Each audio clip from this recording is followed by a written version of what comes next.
Je me tourne vers Gabrielle Viala. Bonjour Gabrielle. Bonjour monsieur. Merci beaucoup d'avoir accepté notre invitation. Vous venez de publier chez Artege un livre qui s'appelle Éduquer la conscience dès l'enfance.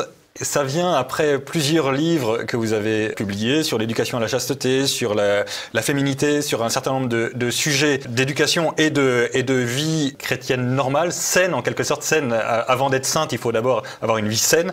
Et moi, je trouve que c'est un très beau point d'orgue, alors momentané peut-être, mais un très beau point d'orgue de vos précédents ouvrages sur comment est-ce qu'on fait pour apprendre à nos enfants à discerner le bien et le mal et à repérer le bien et tant qu'à faire à le suivre. Alors, je vous remercie de rappeler en fait ces divers ouvrages parce qu'ils m'ont préparé en effet à l'éducation de la conscience. Donc le titre c'est Dès l'enfance, mais j'y traite tous les âges de la vie. Donc j'y traite bien entendu l'adolescence, l'éducation à la chasteté dans l'adolescence, d'une façon différente de mes précédents ouvrages.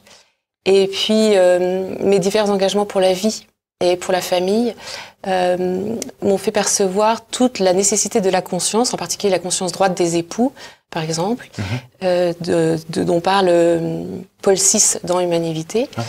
Et dans le terrain, en fait, sur le terrain pratique, je me suis rendu compte que le sujet de la conscience était délicat, qu'il y avait énormément de quiproquos sur la conscience. Pour la majorité de nos contemporains, et donc aussi des catholiques, on dirait que la conscience, c'est une opinion personnelle, que l'individu détermine ses propres valeurs et qu'il juge à partir de ses valeurs ce qui est bon ou non. Donc il a énormément de mal à comprendre qu'il y a un ordre établi par Dieu, en fait, et qu'il faut le découvrir à partir de notre intériorité, de notre conscience. Ça, c'était un premier constat. Découvrir, en fait, qu'on ne parlait pas de la même chose, quand on parle de la conscience. Alors moi j'entends la conscience comme le sanctuaire, c'est ce que nous dit Jean-Paul II, un lieu qui est plus intime à nous-mêmes que nous-mêmes. Et c'est l'endroit où nous recevons la loi de Dieu, enfin l'ordre naturel des choses, et donc en particulier la loi naturelle, et nous en approchons, et c'est la loi de la conscience qui fixe notre loi. Voilà, alors le cardinal Newman exprime cela très bien. En fait, il reprend le peu que saint Thomas d'Aquin nous dit sur la conscience, en nous expliquant qu'il y a une loi objective, une loi naturelle, une loi divine, que donc de nouveau nous devons recevoir comme telle, qui va traverser l'intelligence de façon unique et personnelle. Ce qui explique que selon les époques ou selon en fait les déformations que nous avons subies, nous ne percevons pas tous la loi naturelle de la même façon. Et en réalité, nous avons tous besoin d'une purification pour y adhérer toujours davantage. Alors, lorsque nous avons la grâce de connaître la révélation, elle nous aide à adhérer aussi davantage à la loi naturelle.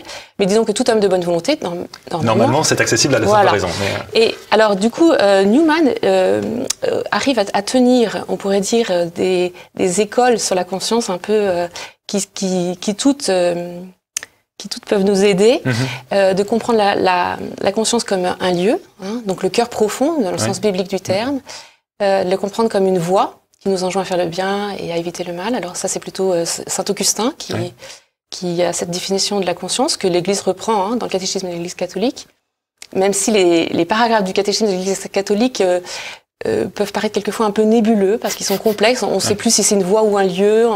Moi, j'ai préféré dire c'est à la fois un lieu, c'est une voie, et c'est aussi une loi objective. Donc c'est aussi. Et ça, pour le coup, c'est plus saint Thomas. Quand saint Thomas dit une conscience erronée oblige, évidemment, on a l'obligation d'éclairer sa conscience pour trouver le bien, mais la conscience en nous est la voie de la loi. Voilà. C'est-à-dire qu'en fait, il y a deux grands principes à suivre. C'est qu'à la fois, il faut toujours suivre sa conscience. Et à la fois, c'est pas parce que nous suivons notre conscience que nous ne sommes pas dans l'erreur. Voilà. Et alors, ce que j'ai moi aimé vous présenter dans ce livre et qui tient compte de l'expérience, en tout cas de mère de famille, c'est que très souvent, c'est a posteriori que nous nous rendons compte par justement la peine, la tristesse, un certain nombre d'indications en nous que nous nous sommes trompés. Et ces premières erreurs, on pourrait dire de la petite enfance, vous voyez, quand l'enfant arrache le goûter de sa sœur ou de son frère, ou qu'il détruit sciemment quelque chose qui a été patiemment construit par son grand frère, il ressent une tristesse. Et là, c'est peut-être l'éducation, enfin la maman en l'occurrence ou le père, qui peut arriver à mettre des mots. Alors, et ça va être très délicat de ne pas sanctionner trop fort. Enfin, il faut que l'enfant fasse l'expérience qu'en lui, il a une indication du bien et du mal. C'est ça.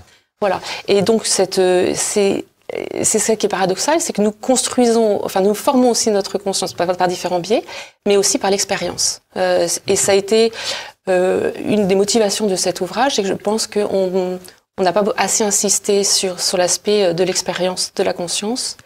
Le cardinal Newman, pour ça, est un précieux guide. Voilà, un très bon maître, parce qu'il nous montre, enfin, dans ses différents ouvrages, comment lui fait l'expérience de la conscience jusqu'à devenir catholique. Parce que j'aime beaucoup la phrase de Newman là, que vous citez en 4e de couverture, qui dit que c'est le premier de tous les vicaires du Christ, ce qui est une appellation tout à fait extraordinaire, parce que c'est, la conscience en nous, enfin quand on l'éclaire correctement, quand on l'écoute aussi correctement, y compris quand c'est pénible à entendre, c'est la voix du Christ, quoi. Et on sait aussi que ça nous procure la paix, quoi, de suivre sa conscience, et a fortiori quand elle est éclairée. Oui, alors Newman, voilà, dans le même style, nous dit que la conscience est un prophète, hein, et du coup il fait aussi le lien entre le bien et la vérité, et du coup aussi la liberté. C'est-à-dire en fait en suivant notre conscience, en la nourrissant sur le plan par exemple intellectuel, puisque ça traverse notre intelligence, il faut que nous la formions, nous découvrons la vérité. Voilà.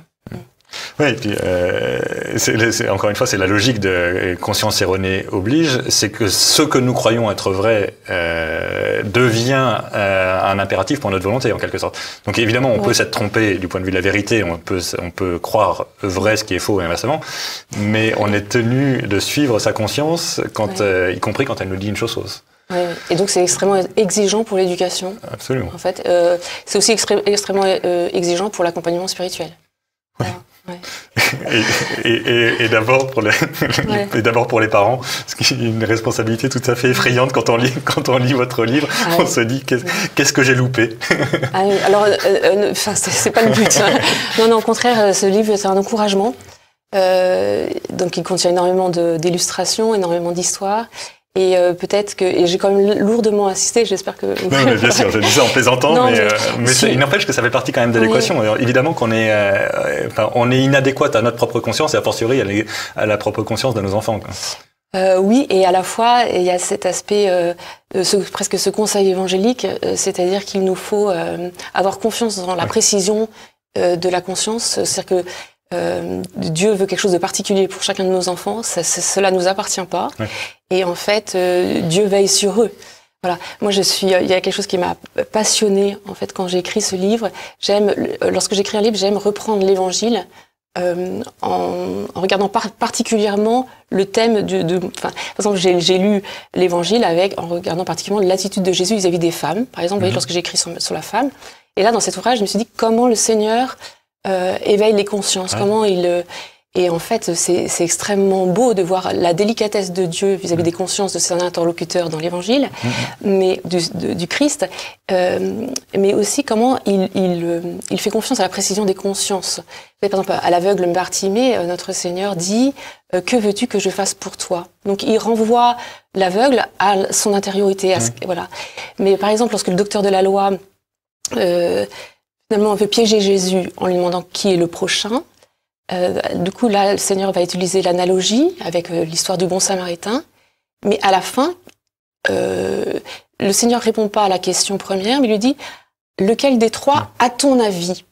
Voilà. Et du coup, je pense que ça, c'est extrêmement précieux pour les éducateurs et pour les parents. C'est d'ailleurs la casuistique dans le bon sens du terme, c'est qu'il faut toujours, dans ce cas précis, est-ce que tu penses que tu as bien fait ou mal fait?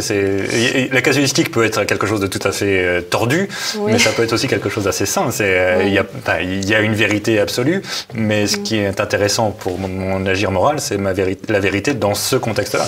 Voilà, mais alors on pourrait...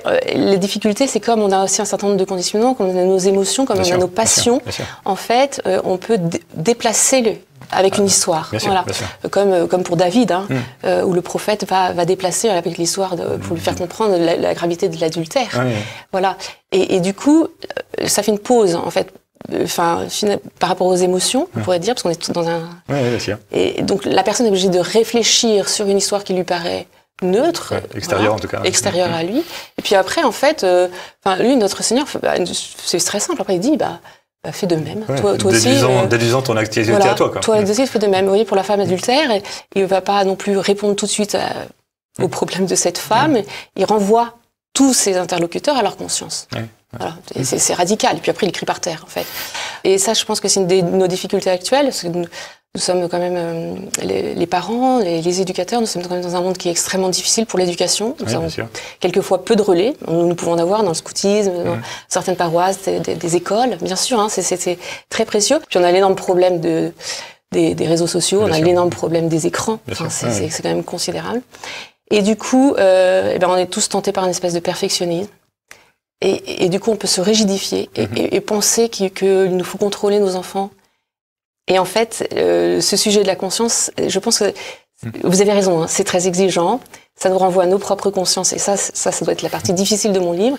Mais j'espère qu'il y a une partie encourageante et rassurante en me disant, en fait, comme parent, si je réponds bien à ma conscience, le Seigneur va faire un travail aussi avec mon enfant.